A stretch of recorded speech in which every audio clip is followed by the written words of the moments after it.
Ada kembali di Apa Kabar Indonesia Pagi, pemirsa. Ini sekalipun konflik masih tetap panas. Enggak, makanya, karena kalau kita kan media pasti ada bukti ya. Betul. Coba kita putar dulu video tadi yang lagi pada ngobrol pada saat komik break. Harusnya direkam ditampilkan ya. Tapi saya ke Kang Cecep terlebih dahulu deh, biar adem. Kita dengerin Kang Cecep terlebih dahulu. Apa yang dicermati dari ini semua, Kang? Kenapa timingnya bisa pas, kemudian juga bukti-bukti ini dikeluarkan pada saat memang Mas Hasto, betul, ada perkara begitu. KPK, gitu. Ya, memang kalau seperti apa? Oke, jadi kalau kita bicara dinamika politik sekarang ini kan memang rentetan ya dari peristiwa-peristiwa yang sebelumnya sebenarnya. Memang ide terkait 3 periode ini muncul mungkin dari 2019, tapi diamplifikasi oleh para pembantu presiden ya dari beberapa menteri itu di 2022 awal, 2021 akhir, 2022 awal. Nah, itu yang pertama. Dan amat jarang ya, amat sukar misalnya pembantu presiden melakukan itu tanpa sepengetahuan atasannya. Atasannya siapa? Kalau pembantu presiden. Tapi kita juga harus ingat, poin yang kedua adalah dari presiden itu bawahannya itu banyak, skocinya banyak kira-kira ya. Ada kelompoknya mungkin dari PDIP, ada kelompoknya si Abang Sylvester, ada kelompok yang lain. Ada kelompok relawan, sehingga ada kemudian partai politik. ketika banyak kelompok ini, akhirnya apa yang dilakukan oleh seorang Jokowi ketika itu adalah membuat multi skenario. Dan multi skenario, jadi banyak skenario bisa jadi.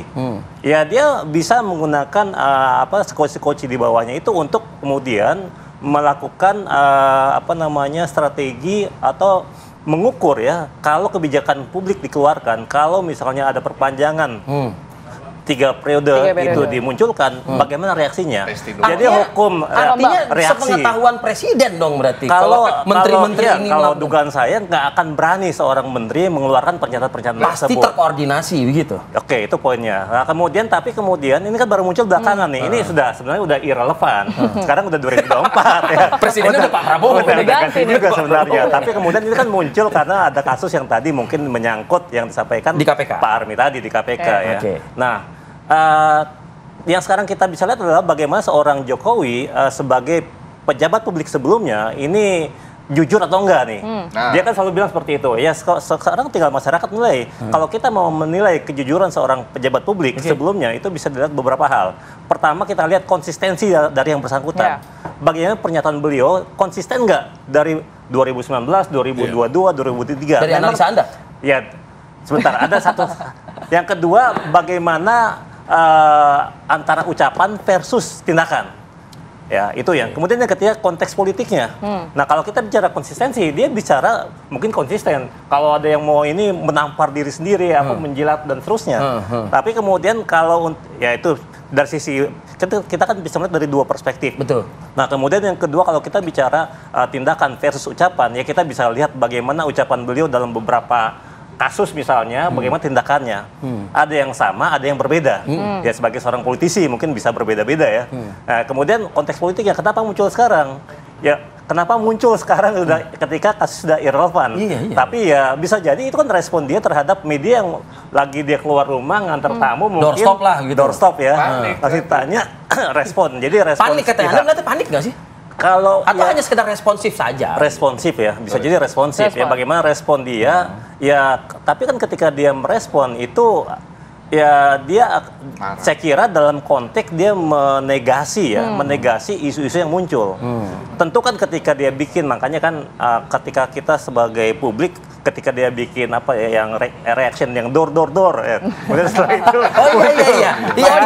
publik kita berpikir liar ini kode apa lagi gitu. Kita berpikir ternyata sudah ada balasan, quote unquote ada revenge ya. Jokowi revenge kira-kira kita bahas. Tapi Kang, kalau kita melihat tipikal Pak Jokowi sendiri kan nggak banyak juga, nggak sering juga kalau misalnya ada beberapa isu kemudian tidak ditanggapi. Beliau memilih untuk tidak menanggapi hal tersebut. Nah, yang kemarin ini sampai ada muncul kata-kata framing jahat loh, Kang. Nah, gini, sekarang siapa yang melakukan framing? Framing kan biasanya media ya. Nah, kalau itu bicara analisis framing, itu bicaranya bagaimana sebuah media itu sebaiknya netral, kemudian sebaiknya dia memang kalau mungkin kan Mas Arief, Mbak Tiara ini bicara media kan dia harus cepat, menarik, penting ya. Itu kan fitur-fitur dari sebuah media. Kalau dia bicara framing jahat, siapa yang melakukan framing? Atau sebenarnya ini ada berita hoax atau misinformasi, harusnya kurang tepat juga kalau framing, siapa yang framing jahat? Itu kan tergantung ketika misalnya pernyataan dari teman-temannya Pak Army bikin statement, bagaimana respon medianya? Apakah media memang memframing itu? Kan media tadi kalau saya bilang bicara media, dia kalau kami tidak memframing itu, iya, kan itu kan faktanya pagi ini aja ada Bang Army, terima kasih, ada Bang Semua ada Sylvester, ya, terima kasih. realitas ya. Yang nggak framing lah kalau kami. Ya, ya kan, makanya media itu kan menyampaikan hal yang realitas, mendekati faktual. Oke. Kalau framing itu kan ketika media tidak netral sebenarnya ya, ketika media berusaha menggiring opini terhadap tokoh tertentu. Tapi dari saya baca beberapa jurnal di 2023 hasil 2022 sebenarnya media itu netral. Itu dua media besar ya lagi itu sudah dilakukan riset ternyata nggak framing, media menyampaikan fakta apa adanya. Iya, itu dari bisa dicek juga nanti mungkin ya.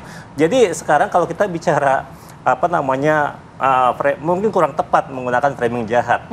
Karena kan Pak Jokowi salah dong menggunakan kurang framing. tepat saya kira sih ya. Karena kalau memang itu berita hoax atau berita apa? Jadi Bang, sorry saya potong dikit. Yang bikin framing itu Silakan, bukan Bang media. Sylvester. Tapi teman-teman PDIP yang sangat jahat melakukan fitnah. Nah sekarang kalau Itu memang teman-teman bukan media. Media teman-teman nggak salah. ada yang berita hasil Gitu. hoax atau bohong atau disinformasi, Pak Jokowi sebagai seorang warga negara bisa melaporkan Enggak, sebenarnya. kenapa sih Anda menuding PDIP yang melakukan framing jahat? Kenapa? Ya mereka mendaur ulang terus ini isu 3 periode ini. Sedangkan Mbak Puan sendiri sudah membantah. Kalau nggak salah tanggal 23 Oktober tahun 2000 berapa gitu. Mbak Puan sendiri udah ngomong di depan teman-teman media bahwa tidak benar Pak Jokowi meminta 3 periode. Ya, Pak Jokowi pun juga dalam video terakhir itu kan disebut tanya saja Bu, Mbak Mega tanya Makanya saja. yang memframing jahat ya teman-teman PDIP. Kalau misalnya Pak Jokowi sudah mention 2 nama, Bang Bu Sylvester Mega dan juga Mbak dan Puan Mbak ya. Puan, seharusnya udah stop, jangan Udah lagi stop pakai dong. framing jahat. Iya dong. Kenapa harus pakai framing jahat sih diksinya gitu? Memang kan di framing oleh teman PDIP. Mereka ini kan belajar dari yang kawannya Hitler itu loh. Siapa? Joseph Joseph yang bagian propagandanya Nazi kan. Jadi Karena memang gini, belajar Bang. dari Nanti situ, dulu, makanya Bang. dibikin framing, Bang. Bang Sylvester, Padahal kan kalau harusnya Abang hadapin bilang saja bahwa kasus hukum teman-teman yang sudah PDI ditersangka. Perjuangan Melakukan framing jahat gitu. framing jahat ya. Ini terus terang Bang, ini ada jutaan kader Bang. Iya silakan. Yang akhirnya disebut oleh Abang yang melakukan kejahatan. Ya, jadi lebih baik presisi aja Bang. Jelas siapa. Tapi kalau sebelumnya memang sudah tersebut keadaannya ada yang fitnah misalnya gitu. Tapi karena sebelumnya Ya sudah kan? tersebut dari Pak Jokowi, ada nama Mbak Puan, kemudian juga Bu Mega, ada respon nggak mengenai tanggapan dari Pak Jokowi ini, Bang Army? Bu Mega ketua umum, ya kan? Betul. Respon Bu Mega Kan sendiri tadi seperti apa? Tadi kan saya sampaikan poinnya bahwa selama ini hampir 22 tahunan tadi di korting ya setahun ya. 23. Antara PD Perjuangan sama Pak Jokowi ini bersama-sama. Makan bersama-sama, diskusi bersama-sama. Dicalonkan Ya. dari Jangan dilupain dong Bang Army. Ya artinya didorong lah dari ya mohon maaf dari situasinya beliau bukan siapa-siapa. Jadi wali kota Solo. KTA-nya PD Perjuangan. Gubernur DKI KTA-nya PD Perjuangan. Presiden KTA-nya PD Perjuangan, Bang. Dan itu fakta, Bang. Nah, setelah itu ya bisa jalan kan. Langsung bikin framing jahat. Dan gitu. ingat sekali lagi yang harus digarisbawahi, bukannya PD Perjuangan yang meninggalkan Presiden Jokowi, tapi Presiden Jokowi yang meninggalkan PD Perjuangan. Karena apa? Poinnya Ada satu hal terkait 3 periode yang PD Perjuangan kami tidak setujui. Termasuk siapa? Ibu Ketua Umum. Karena tidak ada sejarahnya seorang Ibu Ketua Umum Megawati Soekarno Putri dari zaman penindasan di Orde Baru melakukan langkah-langkah yang inkonstitusional.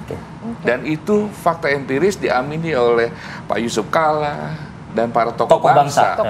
Ya gini aja. Gininya ditahan dulu, kita jeda dulu ya Bang. Kita iklan dulu ya Bang. Kami kembali saat lagi. 3 segmen.